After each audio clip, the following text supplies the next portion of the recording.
hello, town of Norfolk. My name is Jill Lawrence, and I am here on behalf of the show Our Town for NCTV with a very special guest, Anita Mecklenburg. Welcome, Anita. Thank you, Jill. Anita is a candidate for select board for this upcoming town election, June of 2020. And so we thought it would be nice for NCTV to be able to interview or just have a kind of a conversation with as many candidates as we can before the election. And this is a unique setting because we're obviously on Zoom and not doing it in studio quite yet. And we're all hoping that there's no barking dogs or screaming spouses that are making any noise. So we've given fair warning to everyone, but here we go. This will be good. This is the first time I've done a Zoom interview that's been recorded and will be distributed. So anyway, welcome, Anita. It's so great to be able to have you be part of the, part of a conversation coming up with this important election. And I thought it would be great to, if you don't mind, starting out with, just a couple minutes, a minute or two about your background, so that for people who don't know you, know what you've been doing and why, how that's going to springboard you as a candidate for select board. Awesome. Thank you. So I grew up in the Midwest. I got my teaching degree from the University of Iowa, so go Hawkeyes, and was married, and my husband and I moved out east, not really intending to stay, but then we fell in love and we stayed, and then we saved and saved and saved, and 9 years later we bought a house in Norfolk, and I taught for 29 years in Massachusetts and in Iowa, and then became an administrator, and I'm currently the assistant principal / curriculum director for ELA in social studies and ELA in Norfolk. And beginning on July 1st, I'm going to be transitioning jobs to being principal of the Winbrook School in Belmont, Massachusetts. Excellent. Okay. No, go ahead. I've been involved in the town. We've been here 26 years. Yeah. And so I've been involved in the town from the beginning in small ways, like picking up on trash day, but I've been on school council all the way through as my kids went through the schools. Both my girls have gone all the way through King Philip High School and are now both college graduates thanks to the Norfolk Public School System, and involved on town councils, town committees, different things like that all the way through. I really wanted to start being, I feel like recently politics has reminded us that democracy is not a spectator sport, and I wanted to do my part to participate, and I saw the select board opening, and I thought that might be a way for me to give back. Oh, wow. That's great. In this time that's been so contentious in our politically in our country, it is easy to sit back and armchair, from social media perspective about different issues in the country. But for you to get into this race and see the opening and the opportunity to make a difference for our wonderful town. So I appreciate you putting yourself out there, because I know town politics, at any level of politics, has its, ups and downs, right? Yes, absolutely. Well, I guess it's great to know. It's great to know a couple things about your background. One is that your own children, your two girls, they went through a public education from kindergarten right through 12th grade, right? So they went through Norfolk Public and then through KP, King Philip. So that I know as a parent with my own kids in public school, that is nice. It's great to know. And the other thing is that you, as long as you've been in Norfolk as a assistant principal and curriculum director and teacher, but now you're moving on to another town, so that will actually be, it's a good timing, I guess, because it does give you the opportunity to have the different hats and not have any overlap. It prevents a conflict of interest. Yes. Right. Great. Okay. Well, best of luck to you in Belmont. Thank you. In your new job. Okay. So I guess that brings us right into one of my first question is that, so you having served in the Norfolk schools, and clearly the school budget is such an important, it's a very important part of the overall town budget. I don't have that percentage right in It's front about of me. 67%. Okay, yeah, I figured you would. I was going to say it's over 50%. So 60% of our town budget is public school, right? Public education. Yep, 67, I think it is. Okay, 67%. So as an educator, both within the town and then and within Massachusetts, you are uniquely positioned, therefore, to understand the needs of the public schools. So I guess what I would love for you to talk about first is there's some talk in town among, as we move forward with the budget process about the zero-based budget, and as other candidates, as the select board moves forward, there's that idea that, well, we're going to go with a zero-based budget because that's better for the townspeople. I guess if you would touch on that, we'll start right with that, if that's okay, the zero-based budget, and also maybe explain again for people who haven't heard it recently or don't know this, the difference between a level funded budget and a level service budget, or maybe I might not even have that nomenclature Yes, correct. But that's correct. Yeah, if you'd explain that, because I think for parents and then taxpayers as a whole, it's a pretty important distinction. So I think I'm going to start there, Jill, and then I'll go back to the zero-based, if that's okay. Sure. Yeah. So a level-based budget would be a level-based budget would be a 0% increase, right? This last year you paid a certain amount, and this year you pay the same amount. But because of salary increase in the price of materials, and that a level-based budget is actually a cut for the schools. Right. So to give them the same amount of funding exactly the one year to the next, it results in a cut and a devastating cut for the schools. A level service budget means these are the programs that we have for our kids, and these are the things that are in place. We're going to keep those programs the same. We're not adding anything. We're not adding any staff, but we're keeping everything the same. It does cost a little bit more. Usually it's Ingrid would know the percentage, but it's usually like 1.5 to 2% to keep that level service in place. So that has less impact on our students because we're able to maintain the service that's there. Right. And so zero-based budgeting is what we do every year. We look at our student population. We say, how many kids do we have? How many teachers do we need? We always start with our how many kids do we have? How many classrooms does this mean? And we build our budget up from there. So the zero-based budgeting, we do that every single year.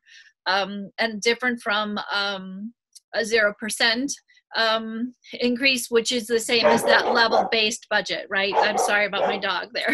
I have a barking here.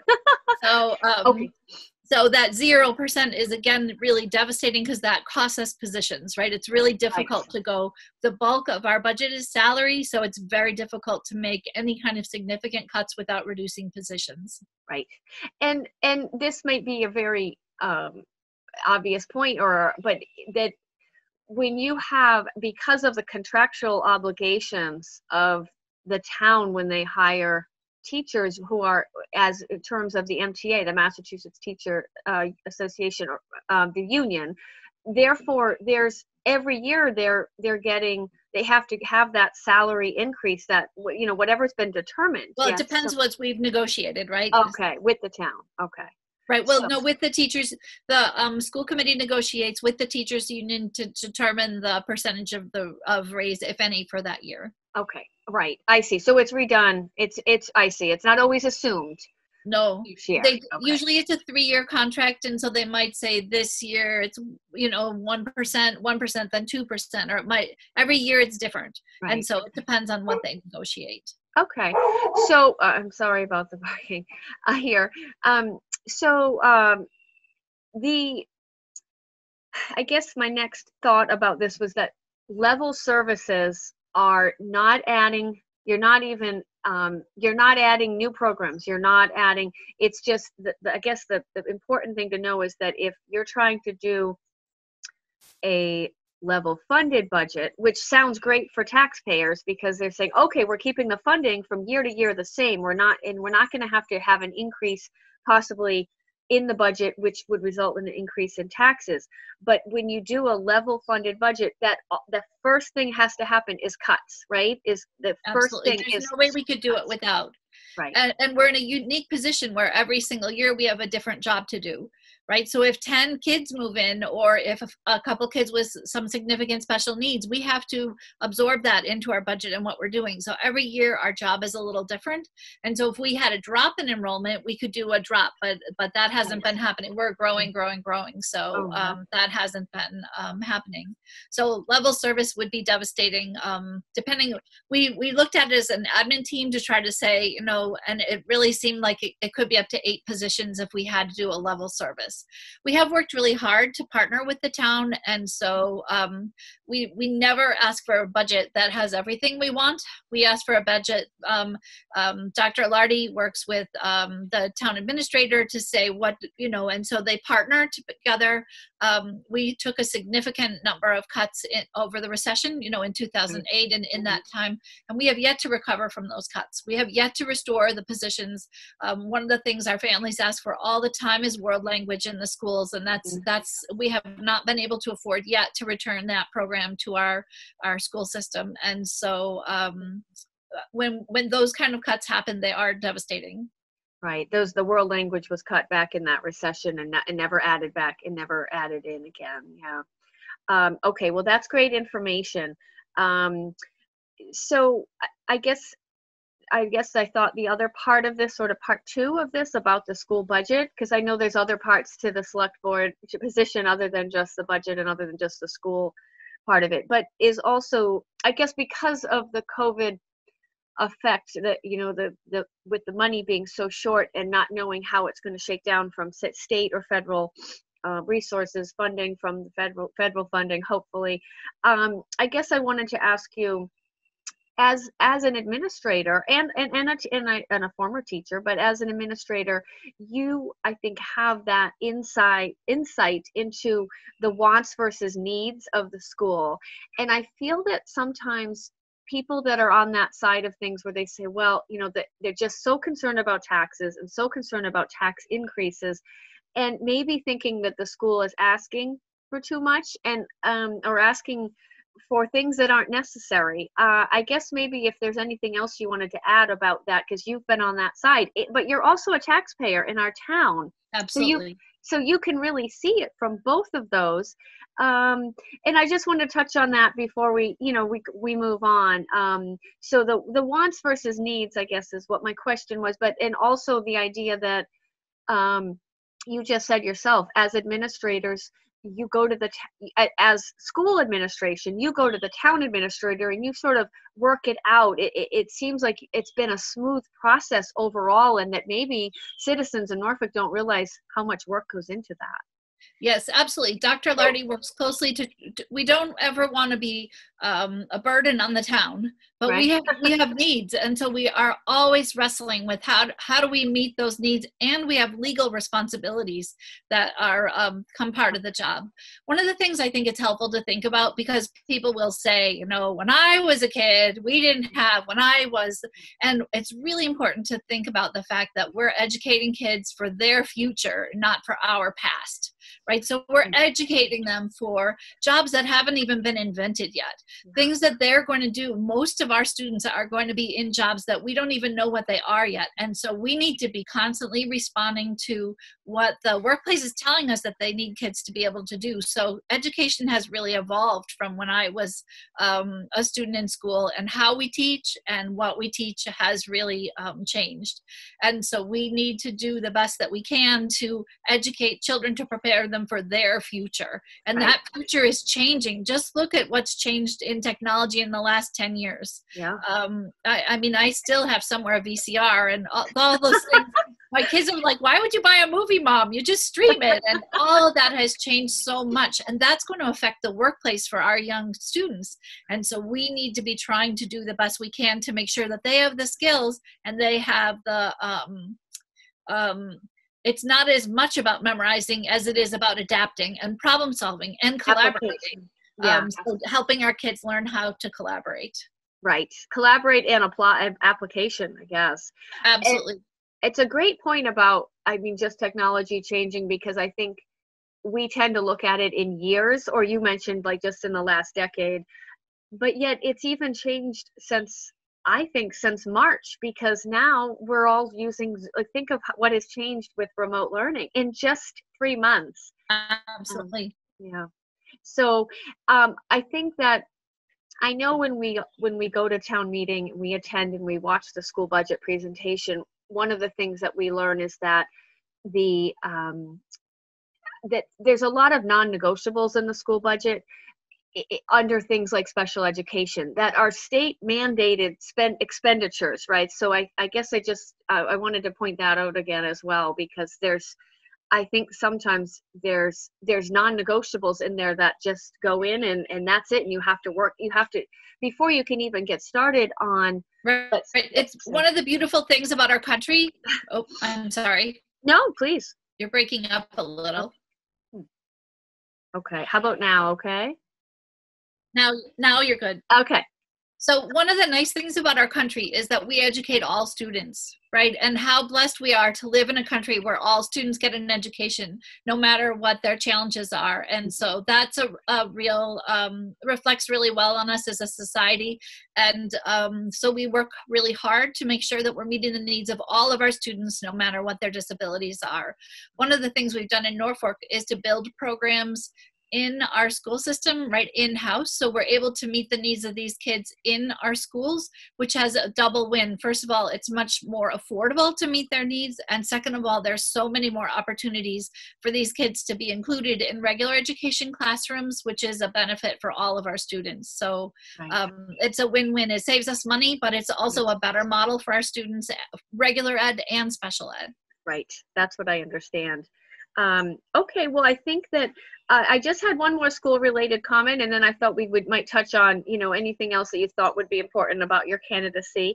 My last question was basically, it's kind of around the idea that, and I'm just glancing at my notes, is that that local taxation, so with it meaning within our town versus state or federal taxes, it provides the most direct and visible return on all of the taxes we pay. So from compared local taxes in the town, you can see it happening. I mean, a lot of people will say, we have a great library. Like, look at our public library in our Norfolk, and look at the programs within our recreation department. And that is a direct result of our taxation.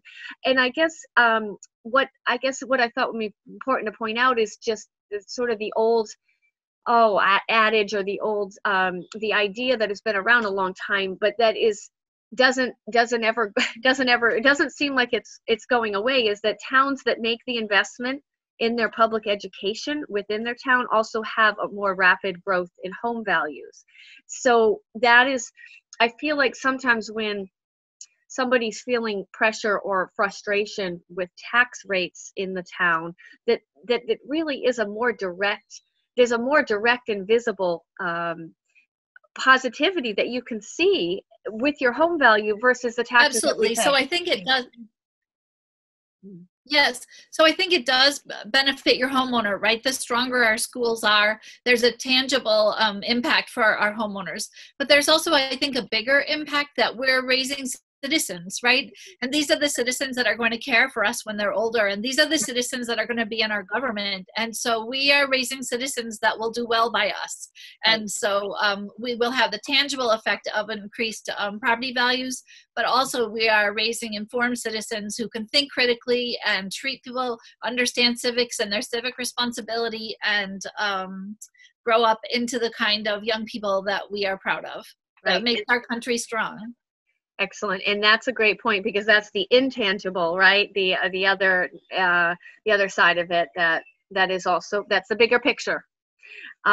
Great. Okay. So I guess my last thought that I had was about you as a member of the select board. What are your thoughts about balancing? I know that the spending issue has kind of become a big one in town. By spending, I mean, town spending.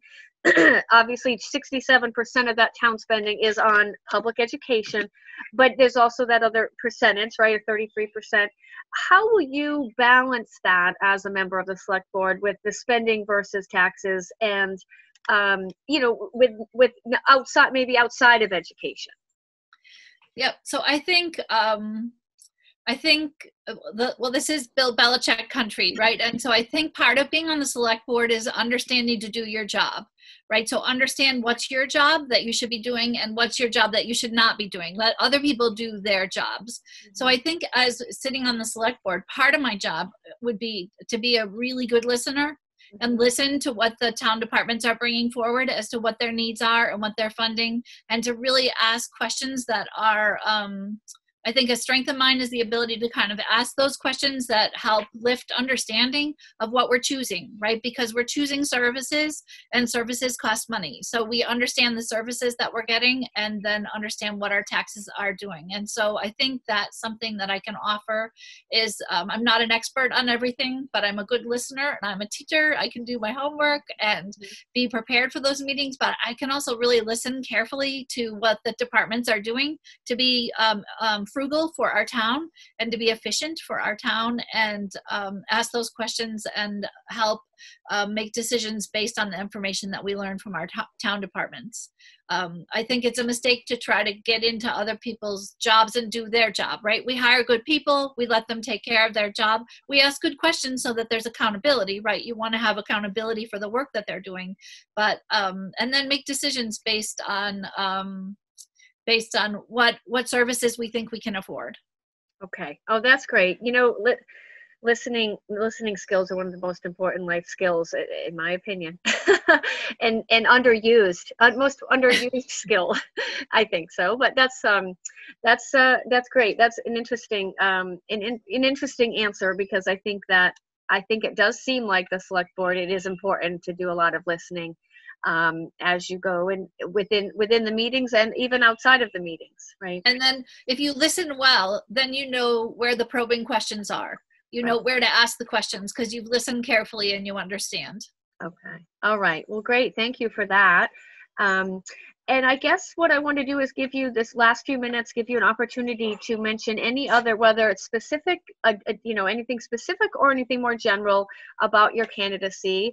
I don't know if you want to touch on another hot topic in Norfolk is the building, the growth, the residential building. Obviously, there's the commercial building or lack of commercial building that, it kind of gets people, some people upset or some people interested in that topic. So those are a couple other thoughts, if you have another, another issue or another thing that you want to touch on about you as a candidate for select board. Thank you. So in terms of the building, I think that's something we need to talk to our boards, right? The planning board and the zoning board or the people who are issuing the permits, right? We need to talk to those people and say that what do we want for our town? And also think about the fact that if we build one house, right? It's easy to say for that one house that we're going to get the taxes, and great, we're going to get taxes on this house. But if that family has one child, it costs $15,000 a year. Well, it's probably more than that, about that, which is on the low end for Massachusetts, by the way. But in Norfolk, it costs about $15,000 a year to educate a child. Okay. And so one child. So if a family of 2 kids moves into that house, it is not an asset to our town in the short term. Of course, we get to enjoy their lovely children, but we don't financially, it doesn't help us, right? So we need to think a little bit bigger than that. But I think I also want to encourage, I would really like to encourage the people of Norfolk to vote. People need to get out and vote, and whoever they choose to vote for, we need to participate. And so it's super important that I would love them to vote for me, but even if they're not voting for me, we need to participate. And so Norfolk needs to get to the polls. I know that there's about 500 ballots out there that people have requested. So mail those ballots back in, please, because we need to end the election day. There's shorter hours. So on June 23rd, it's from 10 to 5. It will be open at the Freeman Kennedy School. So there will be live voting as well if you didn't request a ballot. But I think it's really important that we need to it's time to participate, and we need to get out there and we need to vote and make our voices heard. And I hope you would vote for me, but even if you don't, please come to the polls. Right. It's really important. It is. Exercise your right. Absolutely. In June and future elections as well. And future elections for sure. Yeah.